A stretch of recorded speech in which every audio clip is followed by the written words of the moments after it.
Lors de notre pique-nique familial, papa a tendu un drone à $500 à mon neveu et a dit « C'est ce qu'un vrai gamin mérite ». Mon fils a ouvert son cadeau, une paire de chaussettes que quelqu'un lui a lancées. J'ai rangé nos assiettes, pris sa main et je suis parti sans un mot. Au lever du soleil, maman a appelé, paniquée. La réservation d'anniversaire de ta sœur est en train d'échouer. Est-ce que tu as touché à quelque chose? J'ai simplement éteint mon téléphone. À midi, il se rendrait compte de ce que j'avais encore supprimé. Je m'appelle Tyler Harrison. J'ai 34 ans, je suis architecte logiciel et père célibataire d'un garçon de 8 ans nommé Mason. Depuis 6 ans, je suis la personne que ma famille appelle quand quelque chose doit être réparé, quand le loyer est en retard, quand les paiements de voiture sont refusés. Je suis devenu cette personne discrètement, sans demander de reconnaissance. Je pensais que c'était ce que faisait une famille. Ma sœur Vanessa a 31 ans. Elle a épousé Caleb il y a 3 ans lors d'une cérémonie que j'ai payée, bien que les invitations mentionnaient elle et mes parents comme hôtes. Elle travaille à mi-temps dans une boutique, surtout pour la réduction employée. Caleb travaille dans la vente mais dépense plus qu'il ne rapporte. Ils vivent dans une maison mitoyenne avec des plans de travail en granit et un garage pour 2 voitures. Mes parents les adorent. Ils adorent mon neveu Ethan, qui a 6 ans et obtient tout ce qu'il pointe du doigt. Je suis devenu père à 26 ans. La mère de Mason est partie quand il avait 3 mois. Pas de bataille pour la garde, pas d'adresse de réexpédition, juste parti. Mes parents ont dit que c'était une bénédiction déguisée. Ils ont dit que je pouvais maintenant me concentrer sur mes responsabilités. Ce qu'ils voulaient dire, c'est que je pouvais me concentrer sur eux. Lors des dîners de famille, Mason est assis à l'extrémité éloignée de la table. Ethan est assis entre ma mère et mon père. Si Mason parle, quelqu'un parle généralement par-dessus lui. Si Ethan interrompt, tout le monde s'arrête pour écouter. Je me disais autrefois que c'était une coïncidence, que j'en faisais trop avec les places assises et les durées d'attention. Quand Mason a eu 7 ans, je lui ai acheté un télescope parce qu'il adorait poser des questions sur les étoiles. Ma mère l'a vu et a dit que je le gâtais avec des choses qu'il n'apprécierait pas. 2 semaines plus tard, elle a acheté à Ethan une console de jeu parce qu'il l'avait demandé une fois. Je n'ai rien dit. Je suis devenu très doué pour ne rien dire. Il y a 6 ans, mon père m'a appelé à 23 heures. Le paiement de l'hypothèque avait été refusé. Il avait besoin de $4 800 d'ici vendredi, sinon ils entameraient une procédure de saisie. J'ai viré l'argent le jeudi. Il m'a remercié et a dit que c'était exceptionnel. Le mois suivant, il a rappelé. C'est devenu un arrangement permanent. J'ai mis en place un virement automatique. Il n'a jamais demandé comment je m'en sortais. Je ne lui ai jamais dit que j'avais arrêté les vacances, que je conduisais la même voiture depuis 9 ans, que j'achetais mes vêtements en déstockage. Vanessa m'appelait à des heures différentes, toujours avec la même tension dans la voix. La réservation au resort nécessitait un acompte. Le paiement de la voiture était en retard. Le remboursement client de Caleb était retardé.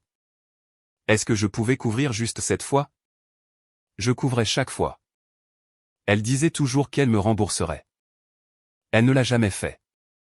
Je tenais un tableur avec les dates et les montants. Ça ressemblait à recueillir des preuves pour un procès qui n'aurait jamais lieu. Mason m'a demandé une fois pourquoi mamie et papy ne venaient jamais à ces événements scolaires mais allaient toujours à ceux d'Ethan.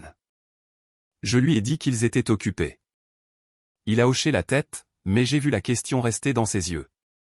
Il a arrêté de demander. Ça a fait plus mal que s'il avait continué. Je pensais que le silence était plus facile que la confrontation. Je pensais que être fiable signifiait être invisible. J'avais tort. Le pique-nique était l'idée de Vanessa. Elle a envoyé un message de groupe 2 semaines avant plein de points d'exclamation et d'émojis. Temps de rapprochement familial, a-t-elle écrit. Présence obligatoire. J'ai failli l'ignorer, mais Mason a vu le message et s'est excité. Il a demandé si on pouvait apporter son nouveau carnet à dessin pour montrer à tout le monde. J'ai dit, oui. Nous sommes arrivés à midi. Le pavillon était déjà bruyant de musique et de rire. Vanessa avait loué un pavillon avec des barbecues et des tables de pique-nique. Il y avait des ballons attachés au poteau, une glacière pleine de boissons et une table pliante couverte de nourriture. Ma mère nous a fait signe quand elle nous a vus, mais son attention est revenue immédiatement sur Ethan, qui lui montrait une voiture miniature. Mason portait son carnet à dessin comme quelque chose de précieux. Il avait passé la matinée à travailler sur un dessin de notre immeuble au coucher du soleil. C'était bien, vraiment bien. Il voulait le montrer à mon père, qui travaillait autrefois en dessin technique avant sa retraite. J'ai posé nos assiettes sur la table. Mason se tenait près de mon père, attendant une pause dans la conversation.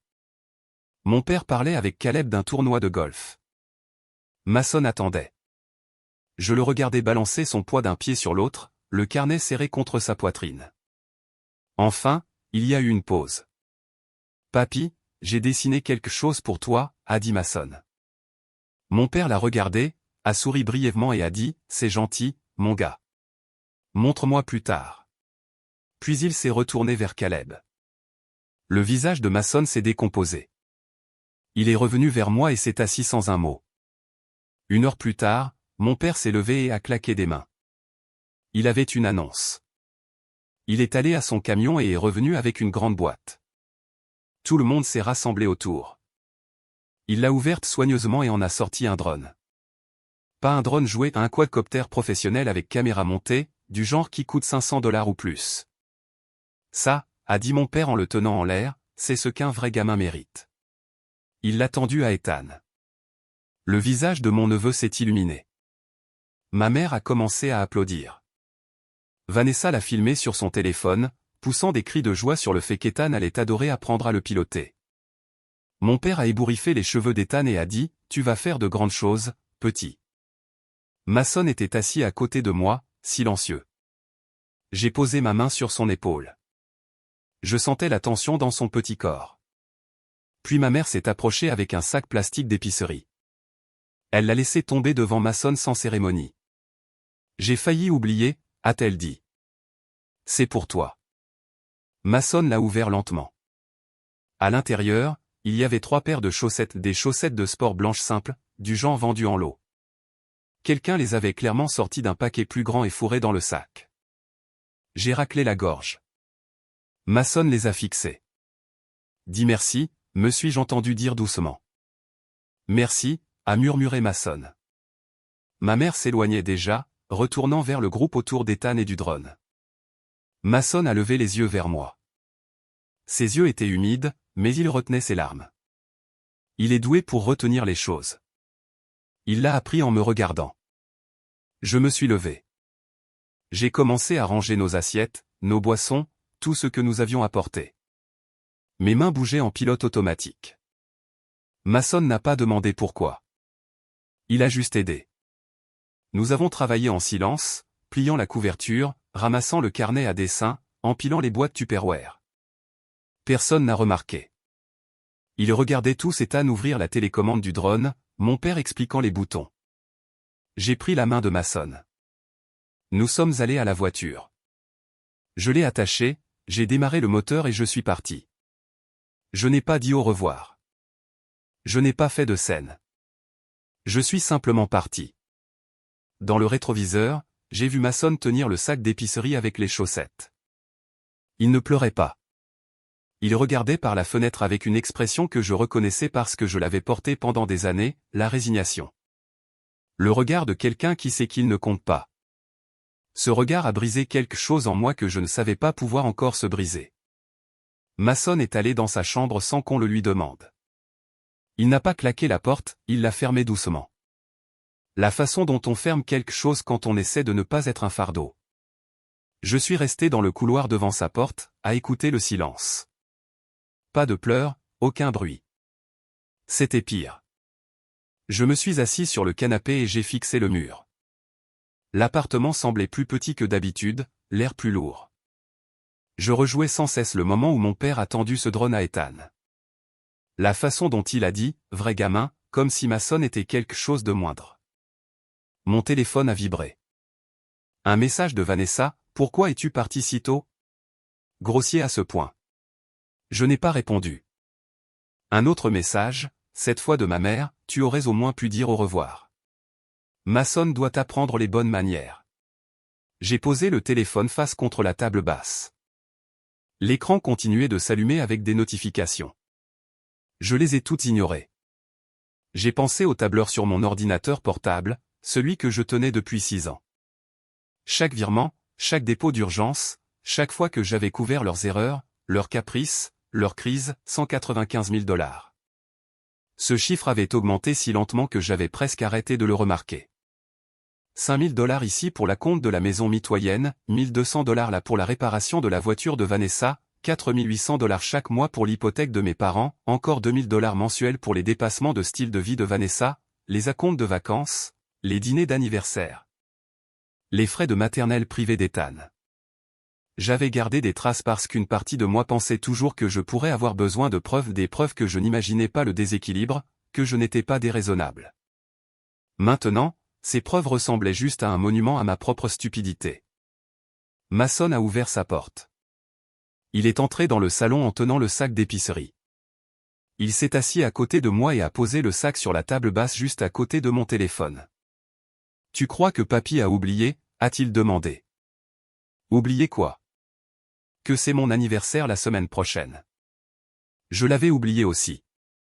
Pas la date, je ne pourrais jamais l'oublier, mais j'avais oublié de me préparer à la probabilité que mes parents oublient, que Vanessa oublie, qu'Ethan reçoive un autre cadeau cher un mardi quelconque pendant que Mason n'aurait rien le jour qui comptait. Je ne pense pas qu'il ait oublié, ai-je dit prudemment. Mason a hoché la tête. Il comprenait. Il avait toujours compris trop de choses pour son âge.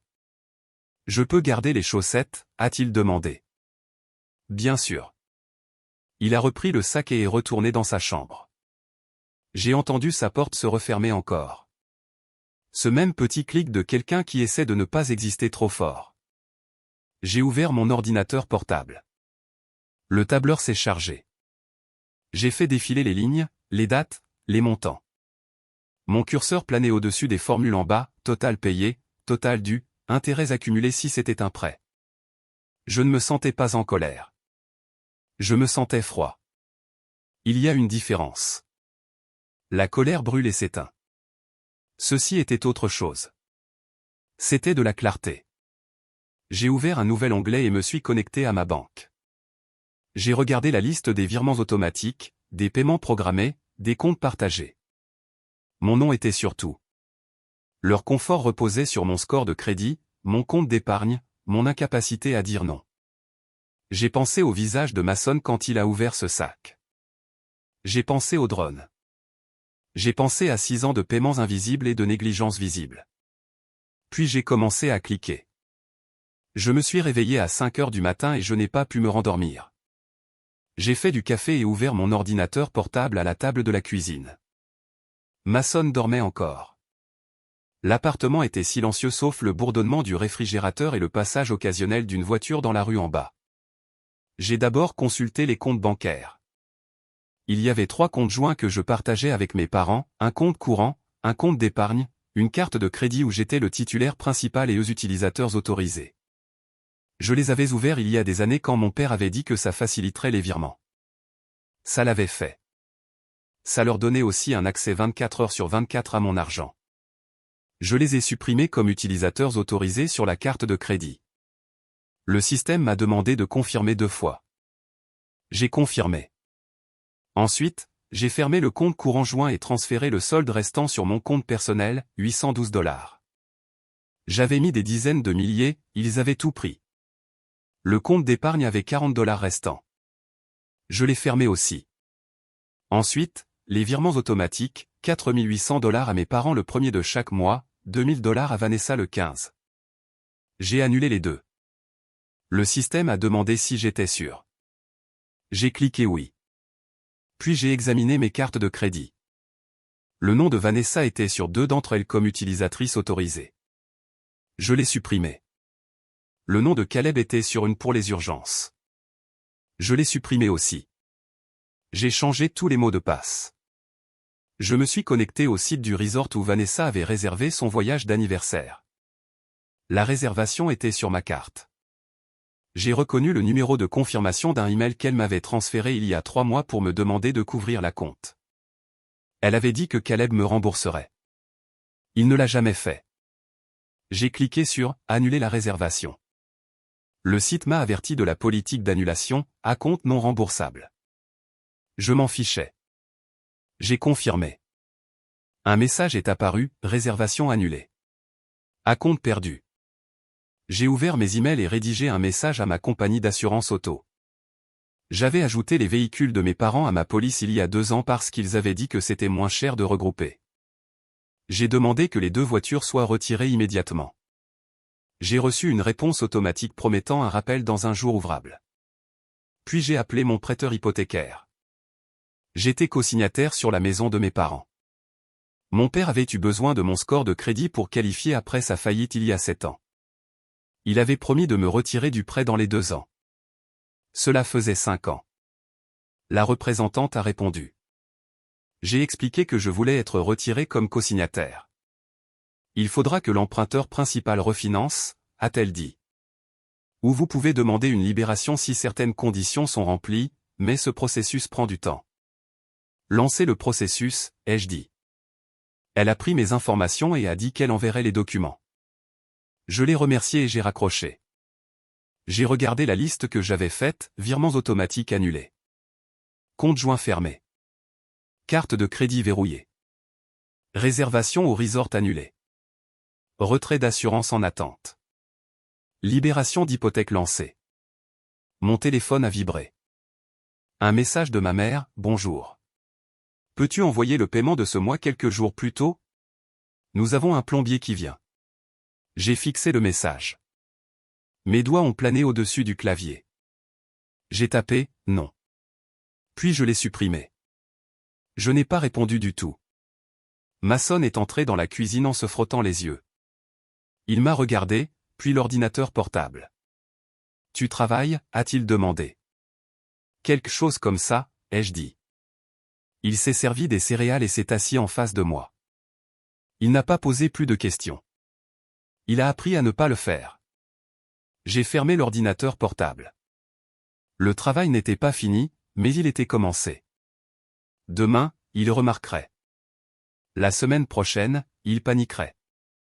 Je n'allais pas les prévenir. Je n'allais pas expliquer. J'allais juste laisser les lumières s'éteindre. Les coups ont commencé à 18 heures. J'étais en train de préparer le dîner quand je les ai entendus. 3 coups secs, une pause, puis 3 autres. J'ai regardé par le Judas. Vanessa se tenait de l'autre côté, les bras croisés, l'expression tendue. J'ai ouvert la porte mais je ne me suis pas écarté. Il faut qu'on parle, a-t-elle dit. De quoi? De la réservation au resort. Elle a été annulée. Ils ont dit que la carte a été refusée et qu'ensuite quelqu'un a demandé l'annulation. D'accord, ai-je dit. Elle m'a fixé. D'accord? C'est tout ce que tu as à dire? Qu'est-ce que tu veux que je dise? Je veux que tu répares ça. Le voyage est dans 2 semaines.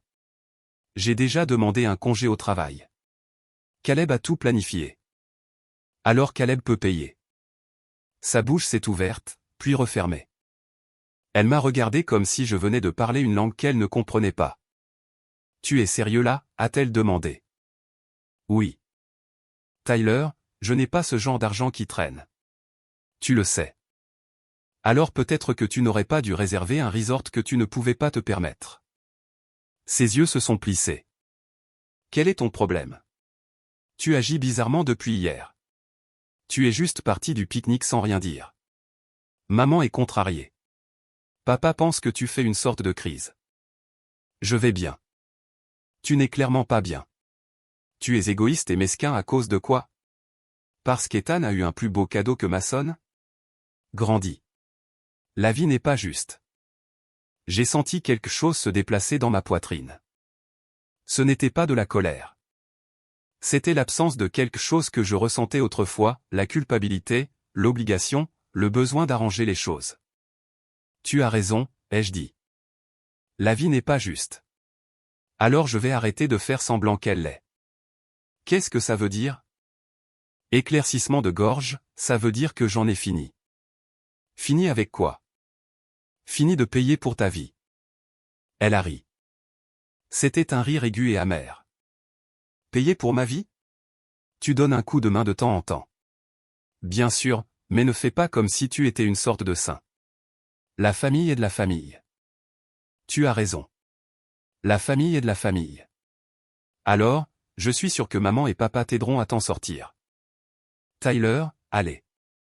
Ne sois pas comme ça. Dis-moi juste ce qui ne va pas et on peut arranger ça. Rien ne va pas. J'ai juste décidé que je ne voulais plus continuer à t'envoyer de l'argent tous les mois. Tu ne m'envoies pas d'argent tous les mois. Je suis allé à mon ordinateur portable, j'ai ouvert le tableur et j'ai tourné l'écran vers elle. Elle s'est penchée et a plissé les yeux sur les chiffres. C'est quoi ça? 6 ans de paiement, date, montant. 4800 $ par mois à maman et papa, 2000 $ par mois pour toi, plus les urgences, plus les acomptes, plus la station balnéaire, le mariage, les réparations de voitures, les frais de scolarité. 195 000 $. Son visage est devenu pâle. Elle a fait défiler les lignes lentement, son doigt tremblant légèrement. C'est insensé. Tu as gardé une liste comme un usurier. J'ai gardé des traces. Tu es libre de contester n'importe lequel des montants. Je ne conteste rien. Je dis que c'est faux. Nous sommes une famille. On ne tient pas de compte comme ça. Tu as raison. Je n'aurais pas dû tenir de compte. J'aurais dû simplement dire non dès le début. Elle a reculé. Son expression est passée de la confusion à quelque chose de plus froid. Alors quoi? Tu nous coupes les vivres? À cause d'un pique-nique? Parce que Mason a eu des chaussettes et Ethan un drone? Non. Parce que tu lui as jeté ses chaussettes, éclaircissement de gorge, comme s'il ne valait pas l'effort de les lui tendre. Parce que papa a dit que ce drone était ce qu'un vrai enfant mérite, comme si mon fils n'était pas réel. Parce que pendant 6 ans j'ai été la raison pour laquelle tu as une maison en ville, une voiture, des vacances et des voyages d'anniversaire, et tu ne me vois même pas. Ce n'est pas juste. Tu as raison. Ce n'est pas juste. Elle a ouvert la bouche pour dire autre chose, mais aucun mot n'est sorti. Elle est restée là, sa main agrippant le cadre de la porte. Il faut que tu partes maintenant, ai-je dit. Tyler, attends. J'ai fermé la porte. Elle a frappé à nouveau, plus fort cette fois, et a appelé mon nom. Je suis retourné à la cuisine. Finalement, les coups ont cessé. J'ai entendu ses pas s'éloigner dans le couloir. Mason se tenait dans l'embrasure de la porte de sa chambre. Tante Vanessa est fâchée? Oui, ai-je dit. C'est ok? Je l'ai regardé. Oui, c'est ok. Lundi matin, j'ai pris un jour de congé personnel au travail et je l'ai passé à organiser des documents. J'ai sorti les relevés bancaires remontant à 6 ans. J'ai imprimé les journaux de transactions, les confirmations de virement et les reçus de dépôt. J'ai créé des dossiers pour chaque catégorie, hypothèque, paiement de voiture, carte de crédit, services publics, vacances et dépenses diverses. L'imprimante a tourné pendant 40 minutes. La pile de papier a grandi en une petite montagne sur mon bureau. J'ai perforé chaque section et je l'ai mise dans un classeur à 3 anneaux avec des onglets étiquetés. Ça ressemblait à quelque chose qu'on apporterait à une audience au tribunal. Peut-être un jour je le ferai. J'ai rappelé la compagnie d'assurance. La représentante a confirmé que les véhicules de mes parents avaient été retirés de ma police. Elle m'a demandé si je voulais annuler la police entièrement ou la garder active pour ma propre voiture. Je l'ai gardée active. Elle m'a remercié pour mon affaire. Ensuite, j'ai appelé la compagnie de service public. Les comptes d'eau et d'électricité de mes parents étaient à mon nom parce que leur crédit les avait disqualifiés pour ouvrir de nouveaux comptes 3 ans plus tôt. J'avais accepté d'être titulaire du compte tant qu'ils payaient les factures. Ils ne l'ont jamais fait. Je les payais tous les mois par prélèvement automatique lié à mon compte courant. L'agent du service client a répondu. J'ai expliqué que je voulais fermer les 2 comptes. Vous déménagez, a-t-elle demandé. Non. Les résidents à ces adresses ne sont plus ma responsabilité. Elle a marqué une pause, puis a dit qu'elle traiterait la demande.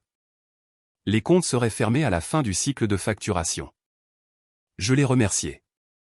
J'ai ouvert mes emails. Il y avait 12 messages non lus, 4 de Vanessa, 3 de ma mère, 2 de mon père, 1 de Caleb, 1 d'un cousin que je n'avais pas parlé depuis des années, et 1 d'un numéro inconnu. Je n'en ai ouvert aucun. Je les ai tous sélectionnés et déplacés dans un dossier que j'ai étiqueté « Traité ». Puis j'ai rédigé un email à mon avocate. Je n'avais pas d'avocat familial, mais j'avais une amie de l'université qui pratiquait le droit des contrats. J'ai expliqué la situation en points: hypothèque co-signée, 6 ans de paiement non documenté, aucun accord signé, besoin de conseils sur la suppression légale des obligations. Elle a répondu en moins d'1 heure. Elle a dit qu'elle examinerait mes documents et programmerait un appel plus tard dans la semaine. Elle a aussi dit que je devrais envisager d'envoyer une lettre formelle de mise en demeure si le harcèlement s'intensifiait. Je l'ai remerciée et j'ai dit que j'attendrais de voir comment les choses évoluaient. Je suis allé à la banque en personne. J'ai demandé des relevés imprimés pour tous les comptes où mes parents ou Vanessa avaient été utilisateurs autorisés. La caissière a demandé si tout allait bien. J'ai dit que oui. Elle a imprimé les relevés et me les a remis dans une enveloppe scellée. Sur le chemin du retour, je me suis arrêté à une étude de notaire. J'avais rédigé une lettre la veille au soir, une simple déclaration indiquant que je révoquais tout soutien financier et demandant le remboursement des soldes impayés. J'ai fait constater ma signature par le notaire. Elle l'a tamponnée et me l'a rendue. Ça semblait officiel. Ça semblait définitif. Quand je suis rentré, Masson était assis à la table de la cuisine en train de faire ses devoirs. Il a levé les yeux quand je suis entré. « Tu as passé une bonne journée ?» a-t-il demandé. « Oui », ai-je dit. « J'ai beaucoup avancé. »« Tu es toujours fâché contre mamie et papy ?» Je me suis assis en face de lui. « Je ne suis pas fâché. Je fixe juste des limites. » « Ça veut dire quoi ? » Éclaircissement de gorge, ça veut dire que je fixe des règles sur ce que je ferai et ne ferai pas. Et si les gens n'aiment pas ces règles, c'est ok. Il a hoché lentement la tête, son crayon tapotant sur sa feuille de maths. Je peux fixer des limites aussi ? Bien sûr. De quel genre ? Je ne veux plus aller aux pique-niques familiaux. J'ai tendu le bras par-dessus la table et serré sa main. Marché conclu. Il a souri. C'était un petit sourire, mais il était sincère. J'ai passé le reste de la soirée à revoir mes comptes financiers une dernière fois. J'ai vérifié s'il y avait des paiements automatiques que j'aurais pu manquer. J'en ai trouvé un abonnement à un service de kit repas que Vanessa avait souscrit avec ma carte. Je l'ai annulé. À 21 h, j'avais une vue d'ensemble complète. Chaque connexion coupée. Chaque paiement arrêté. Chaque autorisation révoquée. J'ai fait une liste de ce qui allait se passer ensuite: le paiement de l'hypothèque rebondirait le 1er du mois, les services publics seraient coupés vers le 15, l'assurance auto expirerait, la station balnéaire enverrait à Vanessa un avis final d'annulation. Et la carte de crédit d'urgence de Caleb serait refusée. Je ne me sentais pas coupable. Je me sentais éveillé. Mardi matin, ma mère a appelé au lever du soleil. J'étais réveillé, en train de boire du café et de regarder le ciel devenir bleu pâle par la fenêtre de la cuisine. J'ai laissé sonner. Éclaircissement de gorge, elle a rappelé. J'ai laissé sonner à nouveau. Puis un texto: appelle-moi. Urgence. Je n'ai pas appelé. 1 heure plus tard, Vanessa a appelé. Puis mon père. Puis Caleb. Puis Vanessa encore. J'ai mis mon téléphone en mode silencieux et l'ai rangé dans un tiroir. Masson m'a demandé si j'allais bien. Je lui ai dit que j'allais mieux que bien. Mercredi, les messages se sont intensifiés. Ma mère a laissé un message vocal. Je l'ai écouté en haut-parleur pendant que je préparais le petit déjeuner. Tyler, je ne sais pas ce qui se passe, mais le paiement de l'hypothèque n'est pas passé. La banque a appelé. Ils ont dit que le transfert automatique avait été annulé. S'il te plaît, rappelle-moi. C'est sérieux. J'ai supprimé le message vocal. Vanessa a envoyé un long texto, la station balnéaire m'a envoyé une confirmation d'annulation. Ils ne rétabliront pas la réservation sans paiement intégral à l'avance. C'est $6 000. Je sais que tu es fâché, mais c'est mon anniversaire de mariage. S'il te plaît, arrange ça et on pourra parler du reste plus tard. Je n'ai pas répondu. Mon père a appelé d'un numéro que je ne connaissais pas. J'ai répondu sans réfléchir. Tyler, qu'est-ce que c'est que ce bordel ? Bonjour papa. Ne me dis pas bonjour. Ta mère perd la tête. L'hypothèque a rebondi. La compagnie d'assurance a envoyé une lettre disant que nos voitures ne sont plus couvertes. C'est toi qui as fait ça ? Oui. Il y a eu une longue pause. Je pouvais entendre sa respiration, lourde et irrégulière. Pourquoi tu as fait ça? Parce que j'en ai fini de payer pour votre maison. On avait un arrangement. Non, vous aviez une attente. Je le change. Tu vas nous ruiner. Tu comprends ça? Si ce paiement ne passe pas, on tombe en défaut. On pourrait perdre la maison. Alors je suggère que tu fasses le paiement. Avec quel argent? Je ne sais pas. Ce n'est plus mon problème. Il a commencé à crier. Je ne distinguais pas tous les mots, mais j'ai capté des phrases, ingrat, égoïste, trahison.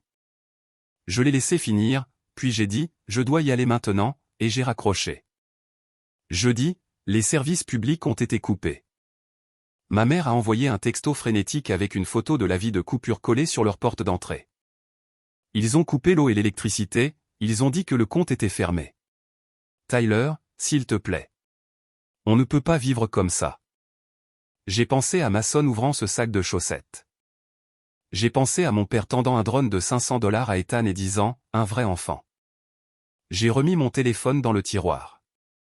Vendredi après-midi, j'ai reçu un email de la compagnie d'assurance confirmant que les véhicules de mes parents n'étaient plus couverts. Je l'ai transféré à mon père sans commentaire. Caleb a essayé d'utiliser la carte de crédit d'urgence que j'avais donnée à Vanessa pour les courses. Elle a été refusée. Elle m'a appelé en hurlant. Tu ruines ma vie à cause d'un stupide pique-nique. Non, ai-je dit. Je t'empêche de ruiner la mienne. Ça veut dire quoi, ça? Ça veut dire que j'ai passé 6 ans à m'assurer que tu avais tout ce que tu voulais, et toi tu as passé 6 ans à agir comme si je n'existais pas. Je corrige le déséquilibre. Tu es fou. Peut-être, mais je ne paye plus tes factures non plus.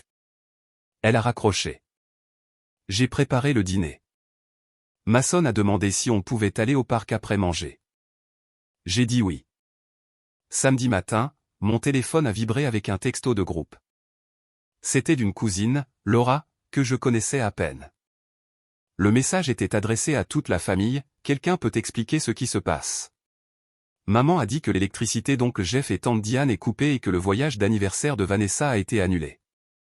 Il s'est passé quelque chose? J'ai attendu. Personne n'a répondu pendant 10 minutes.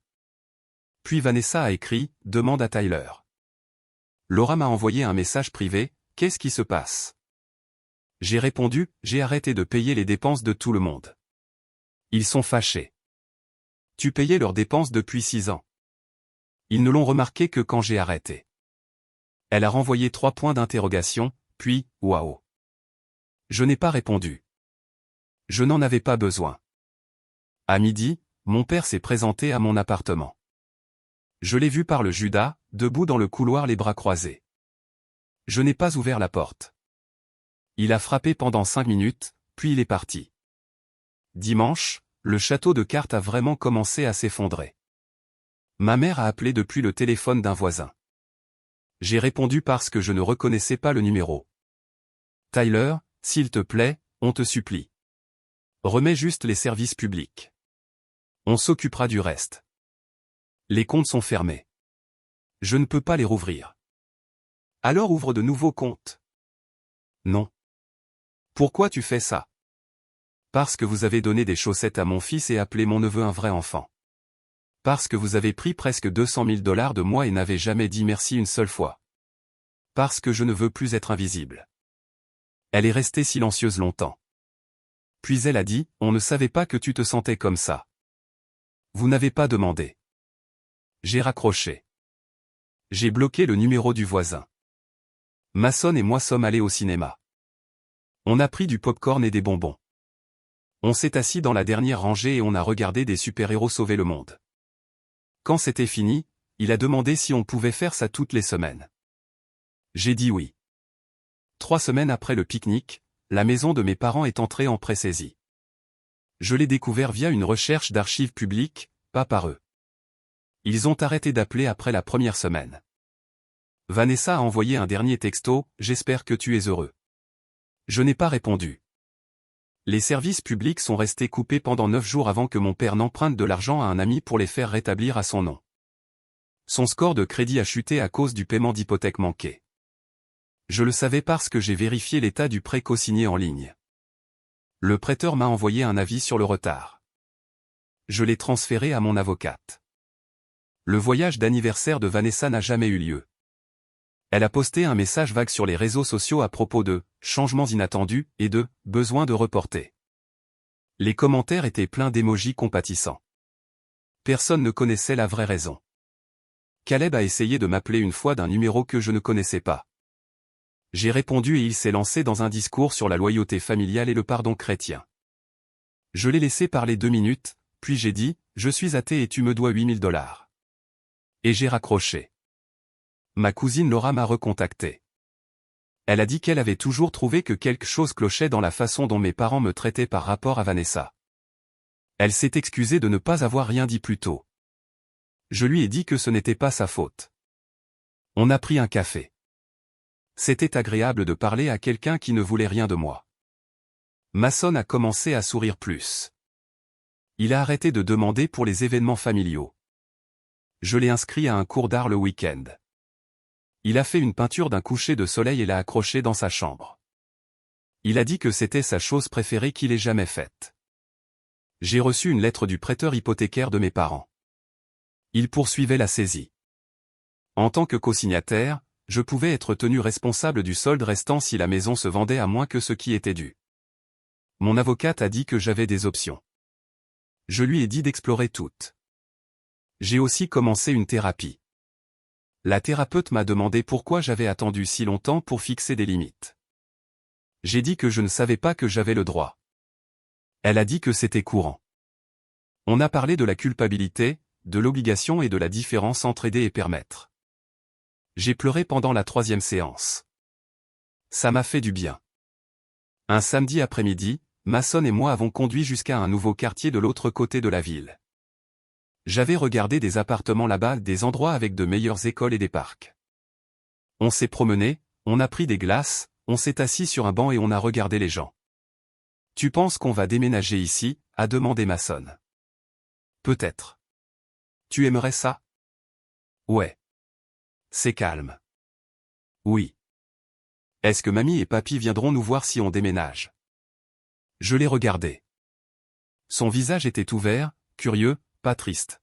« Je ne pense pas, » ai-je dit. « C'est ok ?» a-t-il dit. « On n'a pas besoin d'eux. » Il est retourné à sa glace. Je l'ai regardé, cette petite personne qui avait appris la résilience sans amertume, qui m'avait pardonné les années où je l'avais laissé s'asseoir à l'autre bout de la table. J'ai pensé au tableur, au classeur plein de reçus, aux paiements annulés. J'ai pensé à la voix de mon père au téléphone, aux textos frénétiques de ma mère, à la colère de Vanessa. J'ai attendu de ressentir du regret. Ça n'est pas venu. Ce qui est venu à la place, c'est de la clarté. Pendant 6 ans, j'avais construit leur vie tout en démontant la mienne. Je leur avais donné du confort et reçu du manque de respect en retour. Je les avais laissés définir ma valeur par ce que je pouvais fournir. C'était fini maintenant. Mon téléphone a vibré. Un texto d'un numéro inconnu. Je l'ai ouvert, c'est ton père. Il faut qu'on parle de la maison. S'il te plaît, appelle. J'ai supprimé le message. J'ai éteint mon téléphone. Mason a fini sa glace et a demandé si on pouvait aller au parc. J'ai dit oui. On a passé le reste de l'après-midi sur les balançoires, allant de plus en plus haut jusqu'à ce que les chaînes se détendent au sommet de l'arc. Mason a ri, fort et libre. J'ai ri aussi. Le soleil s'est couché orange et rose. On est retourné à la voiture en se tenant la main. Je n'ai pas pensé à mes parents. Je n'ai pas pensé à Vanessa. Je n'ai pas pensé à l'argent, à l'hypothèque ou à la saisie. J'ai pensé au nouvel appartement avec le meilleur district scolaire. J'ai pensé aux cours d'art et aux soirées cinéma et au son de mon fils riant sur les balançoires. J'ai pensé à construire une vie où aucun de nous n'avait à s'asseoir à l'autre bout de la table. On est rentré à la maison pendant que les lampadaires s'allumaient. Mason s'est endormi sur la banquette arrière. Je l'ai porté à l'étage, je l'ai bordé, et je suis resté dans l'embrasure de la porte à le regarder respirer. Pour la première fois en 6 ans, j'ai eu l'impression d'avoir fait quelque chose de bien.